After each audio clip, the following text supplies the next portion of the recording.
Welcome to This Explainer. Today, we are unpacking the incredible 30-year journey of the Foo Fighters. But we actually aren't going to start at the beginning today. We're going to drop right into the middle of their current, completely unprecedented personal turmoil. For 3 straight decades, the Foo Fighters have basically been the indestructible juggernauts of stadium rock, right?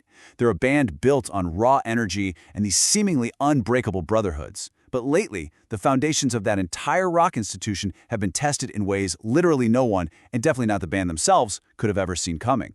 So let's dive into this. For decades, Dave Grohl has carried this absolute pristine reputation. People constantly call him the nicest guy in rock. And sure, his team says he actually kind of dislikes that title, but it's one the public has totally embraced. Recently, though, that public narrative has completely shattered. What we're looking at right now is a man and a band stripped down to their absolute most vulnerable state. They are navigating this relentless sequence of both heartbreak and controversy, and it's all playing out right there on a global stage.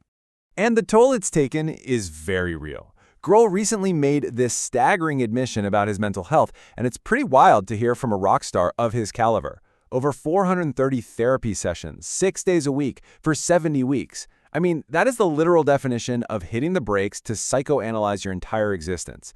After this massive cascade of severe personal crises, Grohl realized he was just being pulled in a million different emotional directions without an anchor. He was fighting what he actually called an addiction to achievement that had left him completely, totally overextended. When you look at the actual timeline of the last few years, it is just brutal. In March of 2022, they suffered the sudden, tragic loss of their drummer, Taylor Hawkins. Barely 4 months later, Grohl lost his mother, Virginia, who was basically his hero and best friend.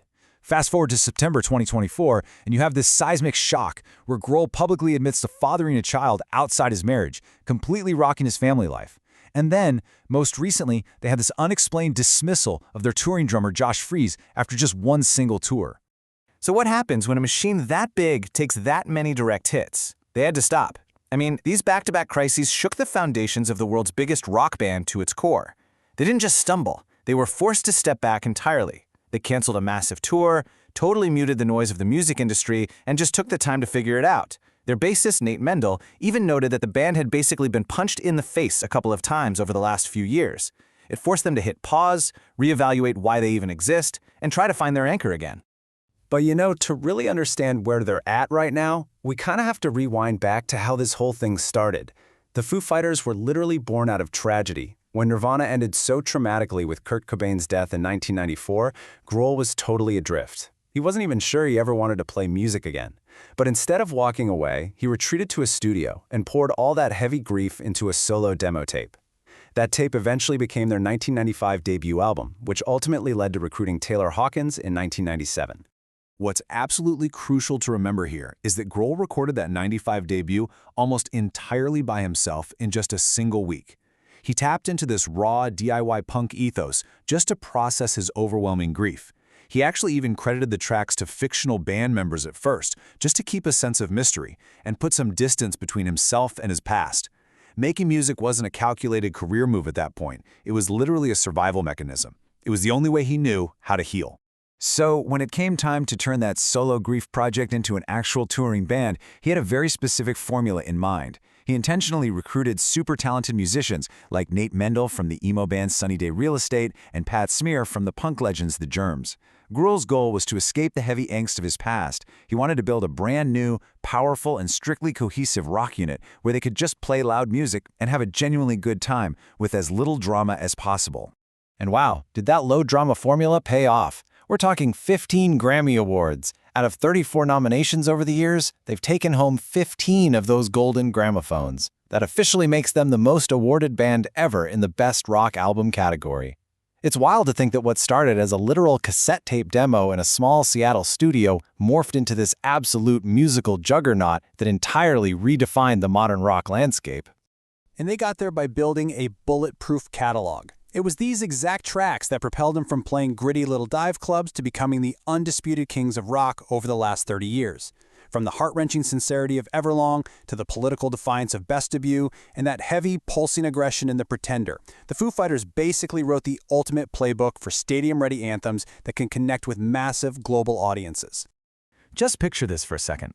170,000 screaming fans across 2 sold-out nights at Wembley Stadium back in 2008.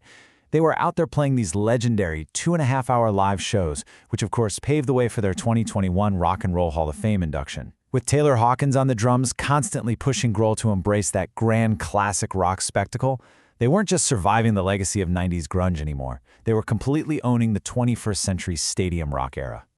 But then, those soaring stadium highs came crashing back down to earth. In March of 2022, they suffered the sudden, devastating loss of Hawkins in a Bogotá hotel room. Grohl has always described Taylor as his brother, his absolute best friend. So his passing left this massive, almost incomprehensible void in the band. That whole dynamic, that magical push and pull over drum parts, the brotherly banter on stage, it was just instantly gone. For a very dark period, the music just abruptly stopped.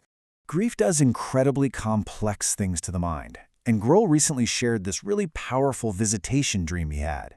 He said, "It was so real. He was happy.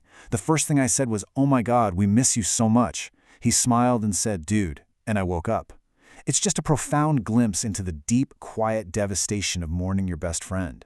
Grohl actually admitted he was afraid to sit down and let those feelings into his heart at first. He just wanted to keep his boots on the ground and keep moving. But dreams like that, they forced him to finally confront that profound grief. So how do you even begin to move forward? Well, the band channeled all of that agonizing grief into their 11th studio album, But Here We Are. And it really stands as this unfiltered sonic memorial. It's actually so raw that Grohl himself had to step back behind the drum kit for the recording, because he said trying to play along to someone else's separate drum tracks felt like playing with a ghost. Every single song on that record is just wrestling with death, survival, and finding the painful resolve to somehow carry on. And that emotional shift led to a really fascinating stark contrast in their sound.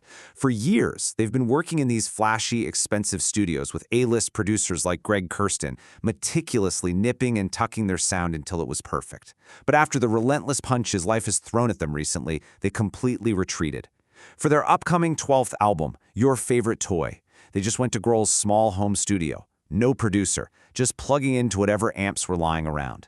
The result is this rapid return to their gritty, hardcore punk roots. It's fast, it's loud, it's angry, and it is full of rough, wobbly defiance. Which brings us right up to their current revival, the next chapter. They've brought in dynamic drummer Elin Rubin, and his aggressive, hardcore style has genuinely put a smile back on Grohl's face. We were actually seeing Grohl shift his whole ambition away from that pure career validation, that addiction to achievement we talked about earlier, and move toward personal wholeness. He's actively working on healing the internal divisions he unpacked in therapy and finding simple joys again, like just recording a bass-driven track with his daughter, Harper. It all really comes back to a core realization from his intensive therapy. He said that if you can finally sit with yourself and consider humility and gratitude and empathy, you can strip away all the other noise. Stripping away the ego and that relentless drive to constantly prove something actually allows you to sit in silence and find your heart again.